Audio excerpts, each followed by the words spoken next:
बहुत पीड़ा थी, ऐसा लग रहा था जैसे मेरा शरीर फट रहा हो, जैसे हर नस जल रही हो। मैं पूरी ताकत से चीख रही थी, लेकिन माँ ने मेरे मुंह पर हाथ रखा हुआ था। उनका चेहरा भय से थर्रा उठा, आंखों में आंसू बह रहे थे। वे बार बार मुझे चुप रहने का इशारा कर रही थी, जैसे मेरी आवाज़ सुनकर कोई बड़ी आफत आ जाएगी।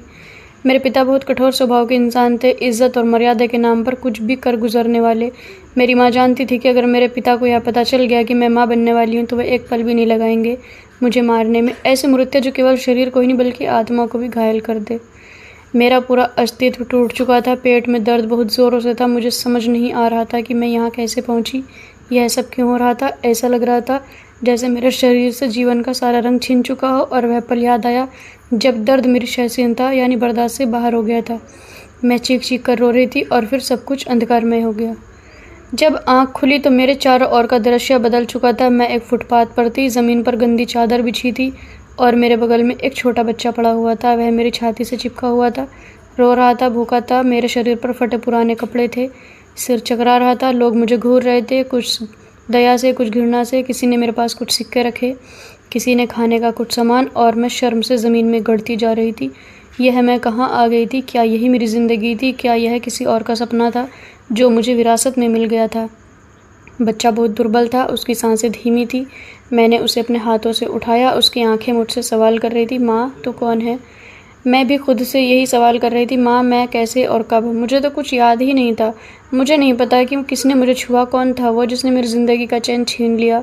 मेरे जहन में बस एक धुंधली सी हंसी रात थी, कुछ चेहरे, कुछ हंसी, शराब के गिलास, नशा और फिर अंधेरा।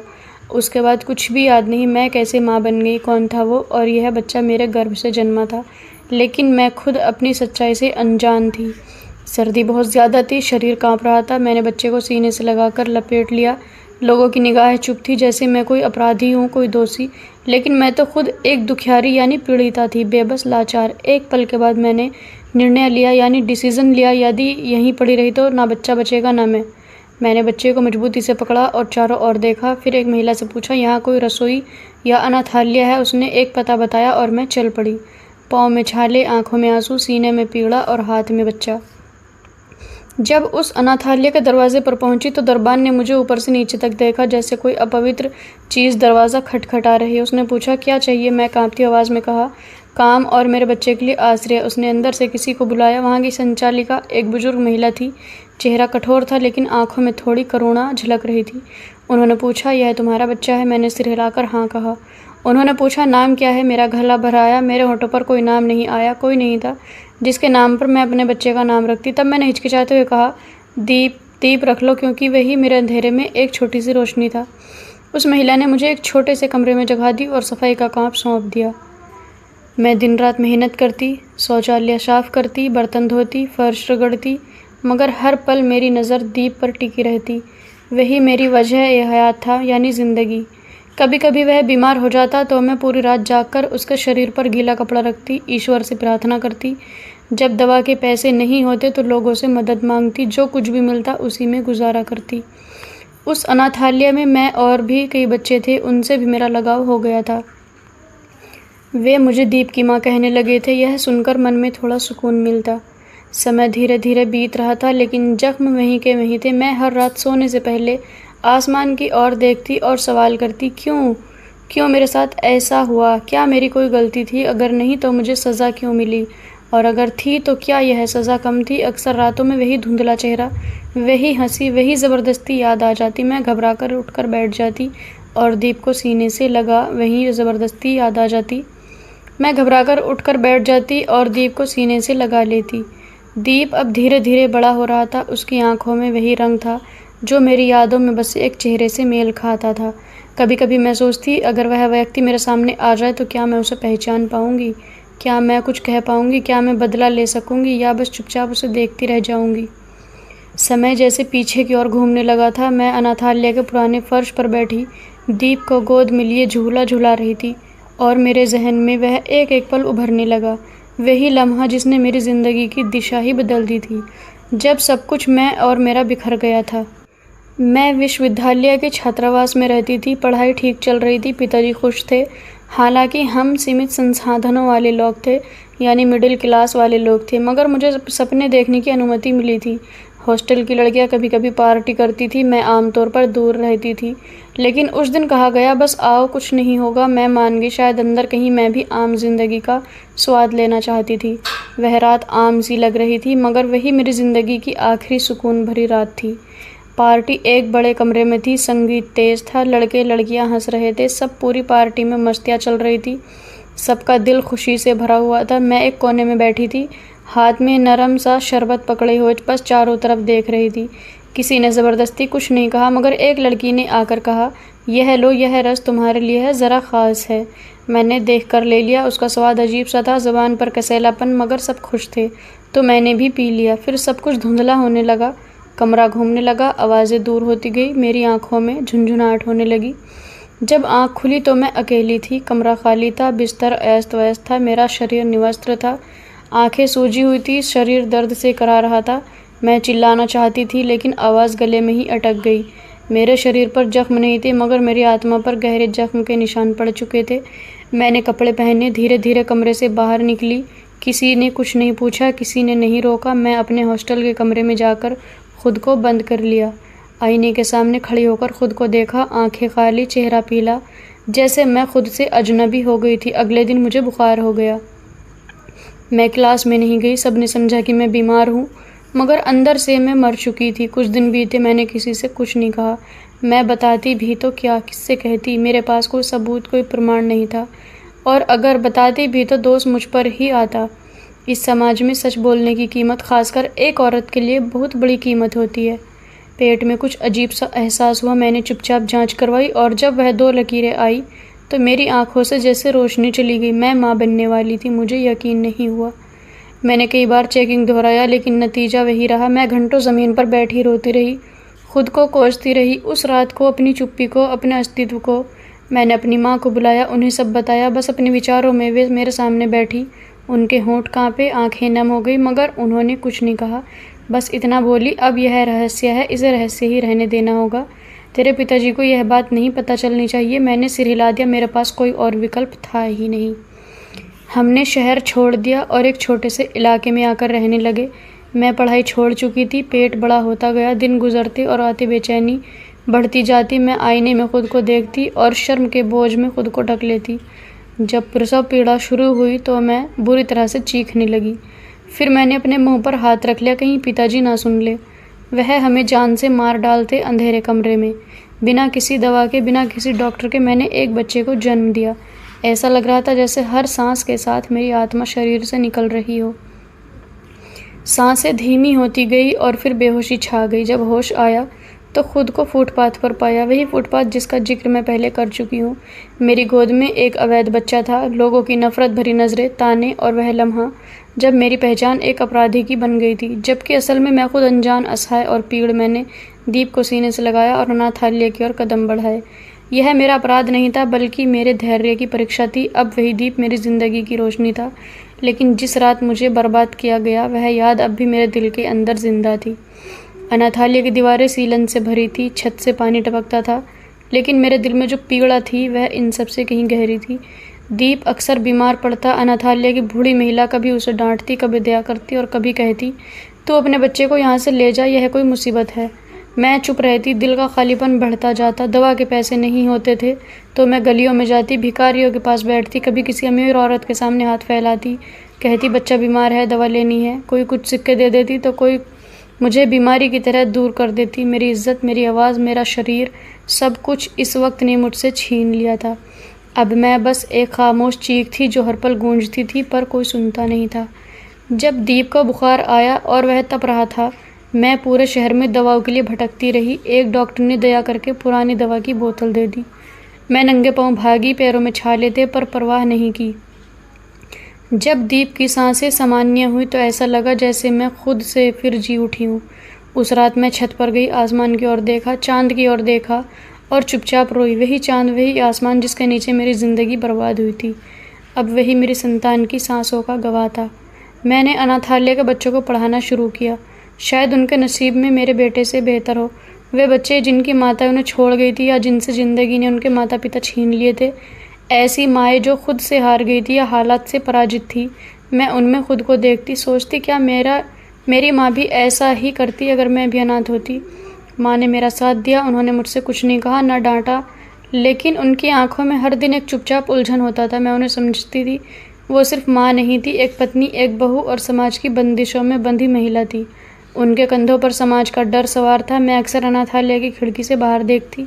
दुनिया चलती रहती जैसे कुछ हुआ ही ना हो। लोग आते जाते, हंसी मजाक करते, और मैं अंदर एक खामोश साया बनी रहती जिसकी चीखें सिर्फ दीवारों ने सुनी थी। किसी को क्या फ़र्क पड़ता था कि मेरे साथ क्या अंजाम हुआ है? किसी ने नहीं पूछा, किसी ने नहीं रोका, किसी ने नहीं थामा। मुझे खुद पर भी शक होने लगा था, क्या मैं वास्तव में अस्तित्व में हूँ? मैंने कभी अपनी उम्र का हिसाब नहीं लगाया, लेकिन दीप के चेहरे से समय का पता चलता था। वह बढ़ रहा था, मेरा बच्चा, मेरी दुनिया। उसके सवाल बढ़ते जा रहे थे। वह पूछता, माँ बा कहाँ है? मैं नज़र फेर लेती। मैं मचाती थी कि वह ऐसी दुनिया में जिए जहाँ पिता का एक कल्पना हो, एक सपना हो, क्योंकि जो सच्चाई थी वह दुख से भी अधिक डरावनी थी। मैं उसे उस सच्चाई से बचाना चाहती थी जिसने मुझे भीतर से तोड़ दिया था। कभी कभी दीप की आंखों में ऐसी चमक होती जैसे वह इस दुनिया से अलग हो। शायद वह मुझसे नहीं बल्कि मेरी धैर्य से बना है। तभी एक महिला आई और उसने पूरे अनाथालय को कहा कि तैयार हो जाओ, श्रीमान राजेश आ रहे हैं। पूरे परिसर में जैसे बिजली दौड़ गई। सबके चेहरे आश्चर्य और ऊर्जा से भर गए। मैंने एक श्रद्धा भाव से पूछा, यह कौन है? जवाब मिला, देश के प्रसिद्ध राजनीतिक नेता जो समाज सेवा के लिए जाने जाते हैं। मीडिया हर जगह इनकी सराहना करती है। मैंने सोचा, चलो ठीक है, जैसे और लोग आते हैं ये भी आएंगे, मुस्कुराएंगे, बच्चों से मिलेंगे, कुछ तस्वीरें लेंगे और चले जाएंगे। तस्वीरों के पीछे क्या असर होगा यह मैं नहीं जानती थी। सभी बच्चे बाहर आंगन में खड़े हो गए। दीप मेरी गोद में था, बेफिक्र, अपनी हंसी में मगन।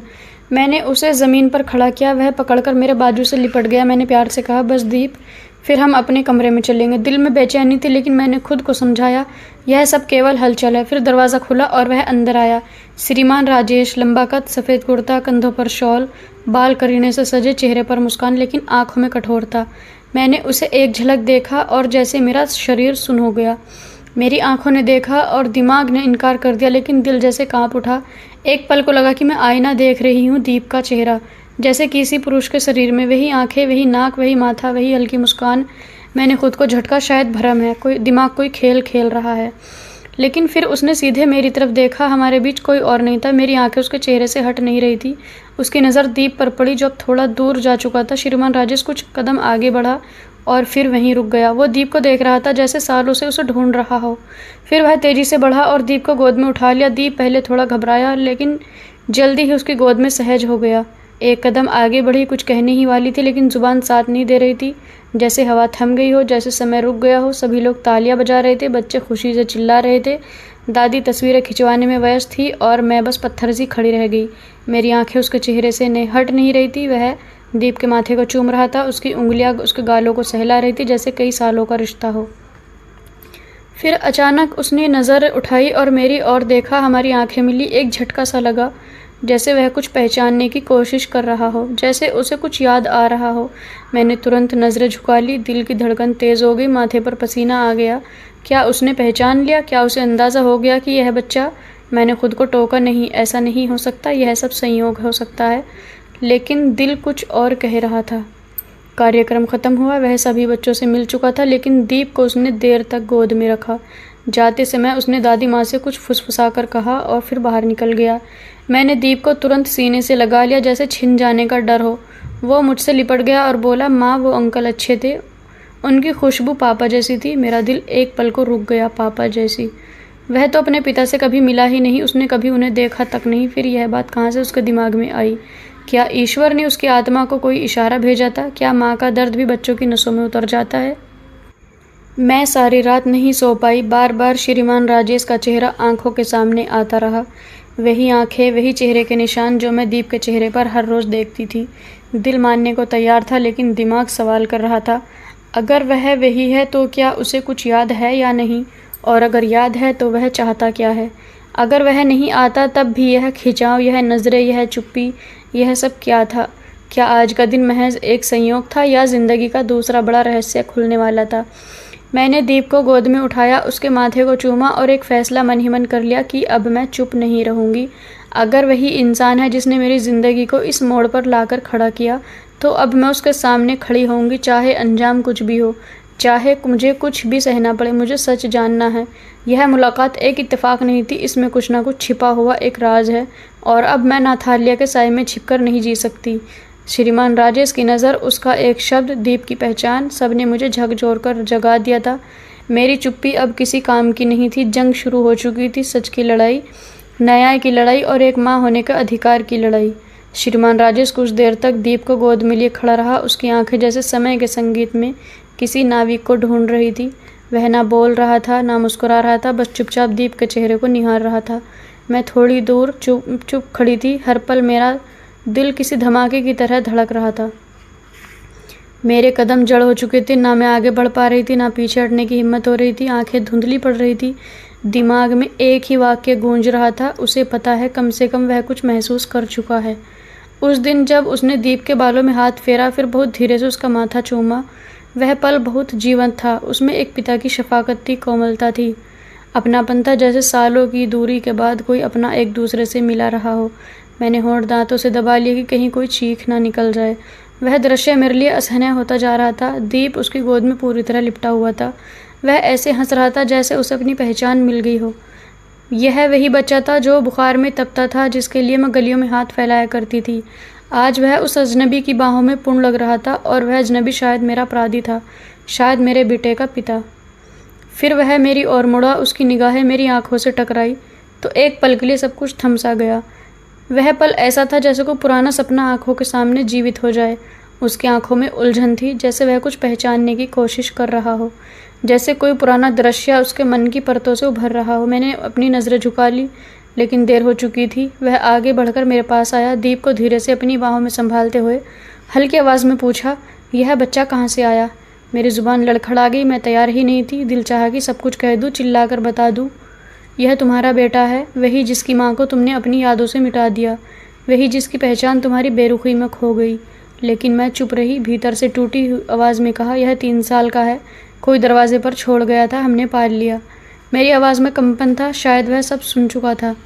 उसकी निगाहें मेरे चेहरे पर थी, जैसे वह मेरी हिचकिचाहट, मेरी खामोशी, मेरी धड़कनों को सुन रहा हो। उसने दीप की तरफ देखा और फिर अपनी नज़रें मुझ पर टिका दी। हर पल जैसे ठहर गया। फिर उसने धीरे से पूछा, यह कब से यहाँ है? मैंने नज़रें चुराते हुए कहा, करीब 2.5 साल से। वह कुछ देर चुप रहा, फिर दीप को मेरी गोद में वापस देकर एक कदम पीछे हट गया। दीप ने उसके चेहरे को हैरानी से देखा, जैसे वह अब उसे बिछड़ना नहीं चाहता। मैंने दीप को सीने से लगा लिया। मेरे दिल की बेचैनी बढ़ने लगी। श्रीमान राजेश ने दादी माँ से और सरस्वती जी से बातें की, फिर चला गया। मगर जाते जाते उसकी निगाहें बार बार मेरी ओर मुड़ रही थी, जैसे कुछ कहना चाहता हो, कुछ पूछना चाहता हो। लेकिन फिर भी वह कुछ नहीं बोला और चला गया। उसके जाते ही मेरे पाँव जैसे कांपने लगे। मैं दीप को लेकर अपने कमरे में गई, दरवाज़ा बंद किया और फर्श पर बैठकर ज़ोर ज़ोर से रो पड़ी। अब मेरे दिल में सिर्फ डर नहीं था, बल्कि वो दर्द भी था जो फिर से जाग गया था। मुझे वह रात याद आ गई, वो कमरा, वो बिखरे बाल। मुझे अब भी याद था कि वह कौन था, मगर क्या उसने कभी जानबूझकर मुझे पहचाना? यह सवाल अब मेरे अंदर चुभने लगे थे, जैसे कोई जख्म धीरे धीरे सड़ने लगा हो। यह अजीब सा आकर्षण था, एक अनजानी पहचान, एक खामोश बेचैनी, एक ऐसा रिश्ता जो बिना शब्दों के बन चुका था, मगर उसके स्वीकार का कोई ठिकाना नहीं था। मैं जानती थी कुछ न कुछ ज़रूर होने वाला है, कोई पर्दा उठने वाला है, लेकिन कब और क्या? उस वक्त मैं ज़िंदा रहूँगी या फिर एक बार फिर कुचली जाऊँगी?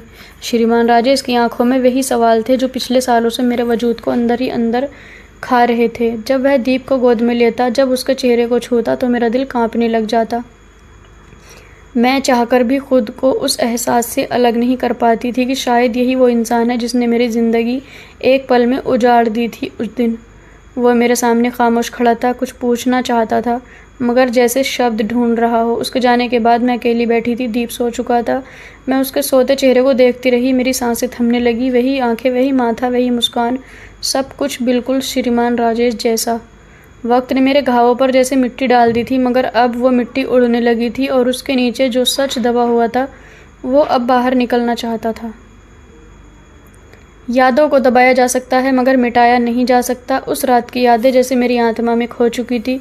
मेरे लिए अब यह सच एक फंदा बन चुका था। अगर श्रीमान राजेश वही है और अगर उसे कुछ भी याद नहीं है, तो मैं क्या कर सकूंगी? मेरे पास कोई सबूत नहीं था, ना कोई वीडियो, ना कोई आवाज़।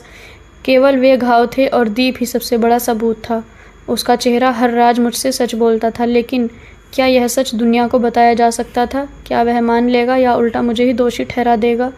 रात की खामोशी में मैं अपने बेटे को सीने से लगाकर सोती और उसके माथे पर हाथ फेरते हुए सोचती कि शायद भगवान ने न्याय का एक मार्ग रखा है, शायद वह बहुत दूर नहीं है जब सच्चाई अपने आप सामने आएगी। मैं अपने भीतर की कमज़ोरी को ताकत में बदलना शुरू किया, खुद को संभाला, बच्चों को अनाथालय में पढ़ाना शुरू किया, दीप के साथ समय बिताया और हर बार जब श्रीमान राजेश आता मैं खुद को मानसिक रूप से तैयार कर लेती कि अगर मुझे कभी सच्चाई बतानी पड़ी तो मैं झुकूंगी नहीं। अब मैं खुद से झूठ बोलना बंद कर चुकी थी, क्योंकि सच्चाई की सबसे बड़ी पीड़ा नहीं है कि उसे छुपाया गया, बल्कि यह है कि उसे जानने वाला कोई नहीं होता। लेकिन अब मुझे विश्वास हो चला था। मैंने मन में कहा, जिस दिन श्रीमान राजेश मेरे सामने खड़ा होगा और दीप के चेहरे पर वह अपने जख्मों की परछाई देखेगा, वह दिन आने ही वाला है। श्रीमान राजेश अब महीने में एक बार नहीं बल्कि हफ्ते में एक बार आने लगा था। शुरुआत में यह बच्चों के साथ समय बिताने जैसा लगता था, लेकिन धीरे धीरे यह स्पष्ट होता गया कि उसकी रुचि दीप में कुछ अधिक ही है। वह आता, सब बच्चों से मिलता, लेकिन दीप के लिए ख़ास तोहफे लाता, रंग बिरंगे खिलौने, गर्म कपड़े, चॉकलेट और कहानियों की किताबें। वह दीप को गोद में उठाता, उसके साथ खेलता, उसकी हंसी पर मुस्कुराता और फिर मुझे गहरी दृष्टि से देखता, ऐसी दृष्टि जिसमें सवाल भी होते थे, अविश्वास भी और एक अनकही पहचान भी। मैं खुद को रोकने की कोशिश करती रही। जितना वह पास आता मैं उतना ही दूर हटती, दीप को अपनी बाहों में समेट लेती, उसके सामने एक दीवार बन जाती, हर बार खुद को याद दिलाती कि शायद यही वह व्यक्ति हो सकता है जिसने मेरी ज़िंदगी को बर्बाद किया, मेरी दुनिया को तबाह किया। मुझे उस पर भरोसा नहीं करना चाहिए, लेकिन दिल की बातें मन कम ही मानता है, ख़ासकर जब सामने वाला व्यक्ति रोज़ कुछ बदलता हुआ लगे। श्रीमान राजेश मेरी हर बात ध्यान से सुनता, बच्चों के बारे में पूछता और मुझसे भी कई सवाल करता। दीप को कब बुखार आया था, किस दवा से ठीक हुआ, तुमने पढ़ाई कहाँ तक की, तुम यहाँ कैसे पहुँची? मैं ज़्यादातर सवालों के जवाब संक्षिप्त देती और ख़ुद को उदासीन दिखाने की कोशिश करती, लेकिन सच्चाई यह थी कि मेरे भीतर एक गहरी लड़ाई चल रही थी। उसकी आंखों में एक सच्चाई थी, मैं ऐसी सच्चाई जो समय के साथ और गहरी होती है, जो झूठ का बोझ नहीं उठा सकती। वह मुझसे कुछ छुपाता नहीं था, फिर भी मैं हर पल सतर्क रहती। मैंने अपने भीतर उस जख्म को बांध रखा था जो हर बार मिलने के बाद थोड़ा थोड़ा खुलने लगा था। दीप उससे घुल मिल चुका था। वह उसे श्रीमान अंकल कहकर बुलाता और उसके लिए कभी चित्र बनाता, कभी नई कहानी सुनाता। जो प्यार दीप को कभी पिता से नहीं मिला, वह जैसे अपने आप बहकर मिलने लगा। मेरे लिए यह दृश्य ना तो सहन करने योग्य था और ना ही नकारने योग्य। मैं उसे रोक नहीं सकती थी और उसे स्वीकार भी नहीं कर सकती थी। मेरा बेटा अब अपने अपराधी को ही पिता मान बैठा था। एक दिन श्रीमान राजेश ने मुझसे कहा, कभी कभी लगता है कि यह मेरा ही बच्चा है। मेरा दिल जैसे धड़कना भूल गया।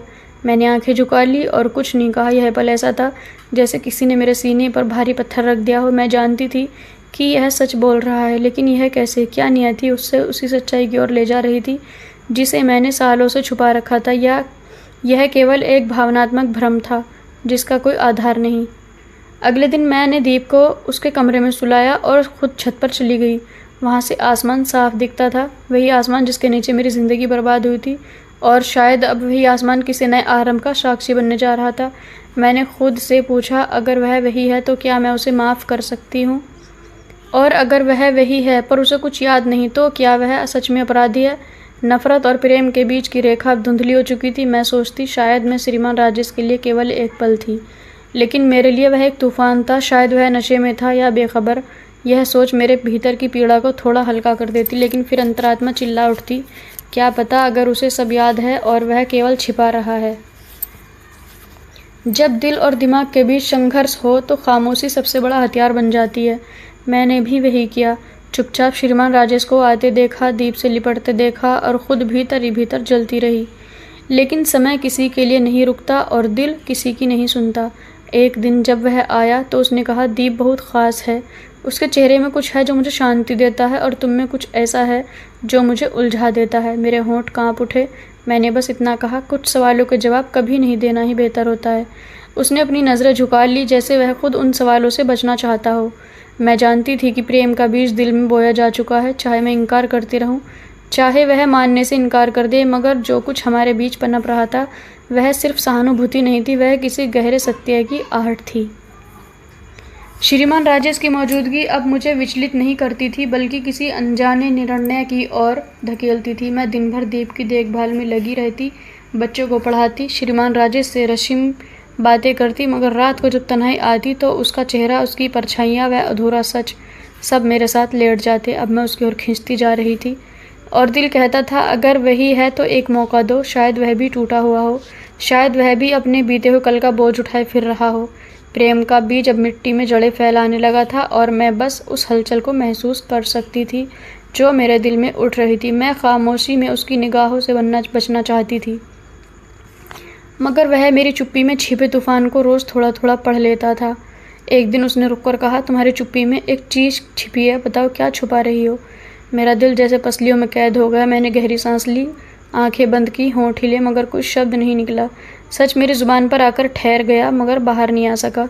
मैं चाहती थी कि सब कुछ कह दूँ, चिल्लाकर बता दूँ कि यह बच्चा उसी का है, वही बच्चा जिसे उसने अनजाने में मेरी कोख में छोड़ा था, वही रात जिसे शायद वह भूल चुका था और मैं हर दिन उसे जीती रही, मगर मेरी ज़ुबान जैसे डर और शर्म से जकड़ गई थी।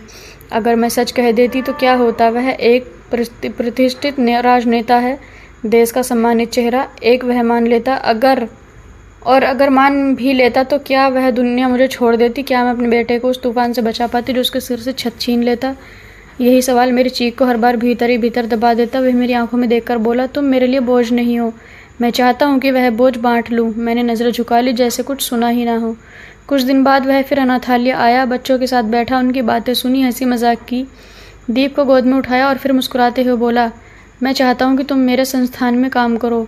तुम जैसे सच्चाई बहुत कम लोगों में होती है। दीप का स्कूल में दाखिला सभी खर्च मैं उठाऊंगा। मेरा मन हुआ कि मैं इनकार कर दूँ, फाइल वापस कर दूँ, कह दूँ मैं तुम्हारे किसी एहसान की मोहताज नहीं हूँ, मगर वह बात जो वह बिना कहे कह गया था मेरे कदम रोक गई। उसके शब्दों में वही कोमलता थी जो किसी पछतावे से जन्म लेती है। वह बार बार मेरे करीब आ रहा था और मैं जितना भी दूर भागती वह फासला फिर कम हो जाता। मैंने उस प्रस्ताव को एक हफ्ते के लिए टाल दिया। रातें सोचते सोचते बीतने लगी। दीप सो जाता, उसका माथा चूमकर मैं खुद से सवाल करती, अगर मैं उसके करीब गई तो क्या अपने घाव फिर से खोलने के लिए तैयार हूँ? क्या मैं उसे माफ़ कर सकती हूँ? क्या मैं यह जोखिम ले सकती हूँ? अगर कल सच खुल गया तो क्या वह मुझे और इस बच्चे को छोड़कर चला जाएगा? मगर ज़िंदगी ने जैसे खुद ही कोई फ़ैसला कर लिया था। अचानक दीप को तेज़ बुखार हो गया। हमें अस्पताल जाना पड़ा। दवाइयाँ बहुत महंगी थी। मैं दवाखाने के दरवाजे पर खड़ी होकर उधार मांगने लगी, मगर दवा वाले ने मना कर दिया। मेरी आंखों से बेबस आंसू बहने लगे। तभी एक गाड़ी आकर रुकी, दरवाज़ा खुला, श्रीमान राजेश बाहर निकला और सिर्फ इतना पूछा, क्या हुआ? मैं कुछ नहीं कह सकी। उसने मेरे हाथ से पर्ची ली, दवाइयाँ लाया और दीप को अपनी गोद में उठाकर वार्ड में ले गया। उसी पल मेरी दुनिया हिल गई। जैसे मैं एक जालिम समझती रही, वह आज मेरे सबसे बड़े जख्म का सहारा बन गया था। मैंने दिल से कहा, हाँ यह वही है, मगर अब शायद पहले जैसा नहीं रहा। शायद वक्त ने उसे बदल दिया है। अब वह सज़ा का नहीं बल्कि जवाब का हकदार है। मैंने नौकरी स्वीकार कर ली। अब वह मेरे साथ एक ही दफ्तर में बैठता, फाइलें देखता, सलाह देता, मेरी बातें सुनता, मगर कुछ नहीं कहता। मगर उसकी आंखों में अब भी वही सवाल साफ झलकता था, क्या तुम मुझे सच बताओगी? और मेरी खामोशी उसके सामने बैठकर खुद ही शर्मिंदा होने लगती। हम रोज़ साथ काम करते थे। दिन गुजरते गए और हमारे बीच नज़दीकियाँ बढ़ती गई। वह मेरी छोटी छोटी बातों का ख्याल रखता, मेरे लिए चाय बनवाता, दीप की ट्यूशन की व्यवस्था खुद करता और वह मेरी थकी आंखों में सुकून भरने की कोशिश करता। वह मुझसे कहता, मुझे तुम्हारी आंखों में वह दर्द दिखता है जो मुझे खुद से शर्मिंदा कर देता है। हालांकि मुझे समझ नहीं आता था कि क्यों। उसकी हर बात मेरे भीतर छिपे सच को जुबान देने की कोशिश करती, फिर भी मेरे होंठ अब भी खामोश थे। मैंने खुद को धीरे धीरे बदलते देखा। मैं पहले जैसी अविश्वासी नहीं रही थी। अब वह सिर्फ मेरे अतीत की काली रात का साया नहीं रह गया था, वह अब मेरे वर्तमान का एक हिस्सा बन गया था, जिसमें मुझे दीप का सुरक्षित और उज्ज्वल भविष्य दिखाई देने लगा था। वह सच जो मैं अब स्वीकार करना चाहती थी, लेकिन फिर भी कुछ था जो मुझे रोक रहा था।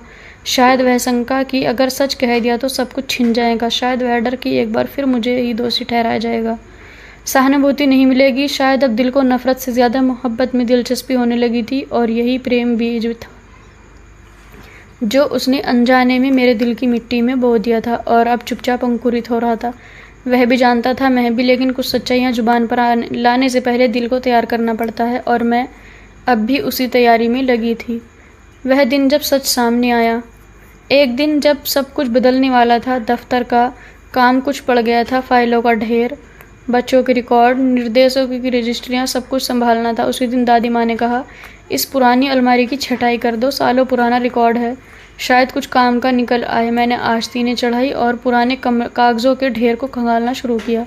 फाइलें सीधी थी, कई जगहों पर चाय के धब्बे थे, कुछ पन्ने मुड़े हुए थे और कुछ पर स्याही फीकी पड़ चुकी थी। एक गहरे नीले रंग की फाइल थी जिस पर किसी पुराने कर्मचारी का नाम लिखा था। फाइल खोलते समय मैंने कुछ विशेष सोचा नहीं था, लेकिन चंद पन्ने पलटने के बाद एक सफ़ेद लिफाफा मिला जिस पर मोटे अक्षरों में लिखा था, गोपनीय, केवल रिकॉर्ड के लिए। मेरा दिल तेजी से धड़कने लगा, लेकिन मैंने बिना रुके लिफाफा खोल लिया। अंदर 3 पन्ने थे। पहला पन्ना जेनेटिक न्यूक्लिक एसिड रिपोर्ट की औपचारिक रसीद, दूसरा रिपोर्ट का सार और तीसरा विस्तृत विवरण। मैंने आंखों पर जोर डालकर रिपोर्ट के पहले हिस्से को पढ़ा, पर उसमें लिखा था, दीप बच्चे की पहचान, पिता श्रीमान राजेश, परिणाम 99% 9 मेल खाता है, पुष्टि की जाती है। मेरे हाथ कांपने लगे, जैसे पूरी दुनिया की आवाज़ें अचानक बंद हो गई हो। कमरा शांत नहीं था, लेकिन मेरे भीतर सब कुछ सन्नाटे में डूब गया था। वह कागज़ जैसे मेरे हाथ में नहीं, मेरी रूह में कांप रहा था। वह शब्द मेरे भीतर गूंजने लगे। सांस लेना मुश्किल हो गया। ऐसा लगा कि अगर बैठ गई तो शायद गिर जाऊंगी। मैं ज़मीन पर बैठ गई। ठंडी फर्श ने मेरी सुन्न टांगों को सहारा दिया। तो यह सच था। वो शख्स जो बरसों से मेरे दिल में पल रहा था, अब कागज़ पर लिखी सच्चाई बनकर मेरी आंखों के सामने था। दीप श्रीमान राजेश का बेटा था, और वह आदमी जो हफ्ते में एक बार मेरे बेटे से मिलना आता था, उसकी मुस्कुराहट पर गर्व से मुस्कुराता था, वही उसका असली पिता था। मेरे मन में एक के बाद एक सवाल उठने लगे। वह रात, वो यादें, वो नशा, वह साया जो धुंधला सा जन्म उभरता था, अब एक तस्वीर बन गया था, और उस तस्वीर के नीचे एक नाम दर्ज हो चुका था, श्रीमान राजेश। मेरे भीतर शोर उठने लगा। मैंने दीवार का सहारा लेकर खड़े होकर उन कागज़ों को दोबारा पढ़ा। शायद कोई गलती हो, शायद किसी ने झूठा परिणाम तैयार किया हो, शायद यह किसी साजिश का हिस्सा हो, लेकिन हर नंबर, हर दस्तखत, हर मोहर, सब कुछ हकीकत थी। और यह फाइल दफ्तर की पुरानी फाइलों में क्यों थी? किसने यह रिपोर्ट करवाया था? कब? कैसे? मुझे लगा शायद किसी कर्मचारी ने संदेह के आधार पर निजी तौर पर यह जांच करवाई हो। शायद वह सच्चाई तक पहुंचना चाहता था, मगर उसमें हिम्मत नहीं थी, और उसने रहस्य फाइलों में दफन कर दिया। मैं फाइल हाथ में लेकर देर तक सोचती रही कि क्या करूं। श्रीमान राजेश को बताऊं, उससे सवाल करूं, उस पर चिल्लाकर कहूं कि तुम मुझसे सब कुछ छिपाते रहे, या फिर उसके चेहरे पर उभरने वाली अनभिज्ञता वास्तव में सच्ची थी। जो व्यक्ति बार बार दीप के स्पर्श में अपनी खोई हुई पहचान ढूंढता रहा, क्या वह वास्तव में अनजान था? क्या यह सब एक खेल था? मैं भीतर से टूट चुकी थी। जिस इंसान के लिए मेरा दिल धीरे धीरे कोमलता महसूस करने लगा था, जिससे नफ़रत की जगह एक जुड़ाव महसूस होने लगा था, वही मेरी पीड़ा की जड़ था। और अब वही इंसान मेरे बच्चे, मेरे दीप का जन्मदाता निकला। रात को मैंने दीप को अपने पास सुलाया। वह गहरी नींद में था, उसका चेहरा शांत था। मैं उसके माथे को सहलाती रही, और भीतर ही भीतर हर पल कुछ ना कुछ टूटता रहा। जैसे मैंने अपनी कोख से जन्मा था, जिसे मैंने गलियों में झुलाया, फुटपाथ पर पाला, जिसके लिए मैंने लोगों से भीख मांगी, वह किसी प्रभावशाली व्यक्ति का बेटा निकला। वह व्यक्ति जिसने अनजाने में मेरी ज़िंदगी तबाह कर दी थी।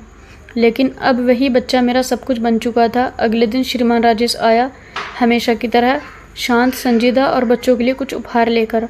दीप के लिए एक नया खिलौना, और मेरे लिए एक कोमल मुस्कान। लेकिन अब प्रेम नहीं बचा था। अब मैं वह जानती थी जो शायद अब तक नहीं जानता था, और यही बात मुझे डराती थी। मैंने रिपोर्ट एक बार फिर पढ़ी। दिल की धड़कनें कमरे के बाहर तक सुनाई दे रही थी। अब डिसीज़न मुझे लेना था, सच बताना है या चुप रहना है, या फिर उसी से गहरी कब्र को खोदना जहाँ मैंने अपनी चीखें दफन कर दी थी। लेकिन अब यह सच केवल मेरा नहीं था, यह दीप का भी सच था। वह सच जो समय के साथ झूठ में छिपता चला गया, अब उभर चुका था। अब वह खुद को श्रीमान राजेश की आंखों में दिखाना चाहता था। मेरी उंगलियां इस रिपोर्ट में नवंबर की तारीख पर थमी थी, और मेरी आंखें एक निर्णय चाहती थी, वह निर्णय जो शायद मेरी ज़िंदगी का सबसे भारी बोझ बनने वाला था। मगर अब मैं तैयार थी। अब सिर्फ एक कदम बाकी था, सच को सामने रख देना, और देखना कि श्रीमान राजेश, देश का नेता, दीप का पिता, और मेरा अनजान अपराधी उस सच के सामने कैसे खड़ा होता है। बारिश जैसे हम दोनों को अपनी बाहों में लपेटे हुई थी। दिल में डर की एक लहर उठ रही थी, जो हर पल बढ़ती जा रही थी। कमरे के कोने में मेज पर वह रिपोर्ट पड़ी थी, सफ़ेद, सीधी सादी, मगर मेरे दिल की धड़कनों को ऐस्त वैस्त कर देने वाली। हर बार उसे हाथ में लेती, फिर वापस रख देती। हर बार लगता अभी नहीं, अभी समय नहीं आया। लेकिन सच वह होता है जो समय का इंतज़ार नहीं करता। वह खुद अवसर बना लेता है, और अब वह अवसर मेरे दरवाजे पर खड़ा था। श्रीमान राजेश अपने कार्यालय में था, हमेशा की तरह शांत, गंभीर और अपने भीतर डूबा हुआ। मैंने कमरे में प्रवेश किया और दरवाज़ा बंद कर दिया। हाथ में वह फाइल थी। मेरे कदम धीमे थे, लेकिन मन में तूफान था। उसने मेरी ओर देखा और पहली बार ऐसा लगा जैसे कि वह किसी अनहोनी की आशंका कर चुका हो। मैंने कोई भूमिका नहीं बांधी, कोई वाक्य नहीं कहा, बस फाइल उसके सामने रख दी और कुर्सी खींचकर बैठ गई। उसने प्रश्नवाचक दृष्टि से मुझे देखा और फिर फाइल खोल ली। पन्ना दर पन्ना पलटता रहा, चेहरा भावशून्य था। फिर अचानक उसकी आंखें एक स्थान पर रुक गई। उंगलियां वहीं ठहर गई जहां लिखा था DNA टेस्ट मेल खाता है। उसके चेहरे पर आश्चर्य की ठंडी लहर उतर आई। फिर उसकी सांसें गहरी होने लगी। वह सीधे बैठ गया और रिपोर्ट को दोबारा ध्यान से पढ़ा। फिर वह कुर्सी की पुश्त से टेक लगाकर कुछ देर के लिए चुप हो गया, जैसे ज़मीन उसके पैरों तले से सरक गई हो। मैं शांत रही, एक शब्द नहीं बोला। भीतर एक अनसुलझा दर्द था, लेकिन होंठ सिले हुए थे। फिर वह बोला बहुत धीमी आवाज़ में, मुझे याद नहीं। फिर उसकी आंखों में नमी तैरने लगी। उस रात मैं नशे में था, पार्टी में कुछ पिलाया गया था। मुझे कुछ भी होश नहीं रहा था कि मैंने क्या किया, किससे कहा, क्या कहा और किसको कितना दुख पहुंचाया। मेरे भीतर एक ऐसी आग भड़क उठी जो सालों से दबे हुए अरमानों से बनी थी। मैं चीखती हुई खड़ी हो गई, तुम्हें कुछ याद नहीं? और मेरी ज़िंदगी, मेरी कोख, मेरा अस्तित्व का हर घाव, वह सब तुम्हें कुछ भी याद नहीं? मैंने अपना हाथ उठाया और एक ज़ोरदार थप्पड़ उसके चेहरे पर मारा। कमरा गूंज उठा। वह लड़खड़ा गया, मगर पलटा नहीं। उसने सिर्फ नज़रें नीची कर ली। मेरी चुप्पी, मेरी माँ की खामोशी, मेरे फुटपाथ पर गुजरे वह दिन, लोगों की घूरती निगाहें, भीख मांगना, तिरस्कार, क्या तुम्हें वह सब याद नहीं? मेरी आवाज़ गले में अटक रही थी, लेकिन सालों का दर्द अब एक ज़ुबान से शब्दों का रूप लेकर बाहर आ रहा था। और दीप, जो हर दिन तुम्हारी गोद में सुकून ढूंढता है, वह उस रात की सबसे बड़ी लेकिन सबसे सच्ची और प्यारी सच्चाई है, जिसे मैंने हर बेजारी के बीच पाला, अपनी इज्जत की कीमत पर जिया। वह तुम्हारा बेटा है। वह खामोश रहा, फिर धीरे धीरे खड़ा हुआ, मेरे करीब आया। दीप उस समय ऑफिस के दरवाजे के पास खड़ा था, मासूमियत से हमें देख रहा था। श्रीमान राजेश ने उसकी ओर देखा, धीरे से झुका और उसे अपनी बाहों में उठा लिया। उसके आंसू अब गालों पर बहने लगे। मैं नहीं जानता कि मैं उस रात का दोषी हूँ या एक अनजान इंसान जिसे कुछ पता नहीं था, लेकिन अगर यह बच्चा मेरा है तो अब यह मेरा सब कुछ है। उसकी आवाज़ काँप रही थी। मैंने तुम्हारी ज़िंदगी छीनी, शायद मैं उसे वापस नहीं कर सकता, लेकिन दीप, मैं इसका पिता हूँ। मैं इसका हर अधिकार निभाना चाहता हूँ। जो कुछ तुमने अकेले सहा, अब मैं तो उसे तुम्हारे साथ उठाना चाहता हूँ। मेरे आंसू थम नहीं रहे थे। वह दृश्य मेरे भीतर बहुत गहराई तक उतर गया था। सालों की नफरत जैसे किसी लाचार सच्चाई से टकराकर चूर चूर हो रही थी। शायद यह प्रेम नहीं था, शायद यह केवल सहानुभूति भी नहीं थी, लेकिन इसमें एक गहराई थी, एक सच्चाई थी। एक पिता जो अपने बच्चे को अपनाने को तैयार था, एक पुरुष जो अपनी गलती का बोझ उठाने से नहीं डर रहा था।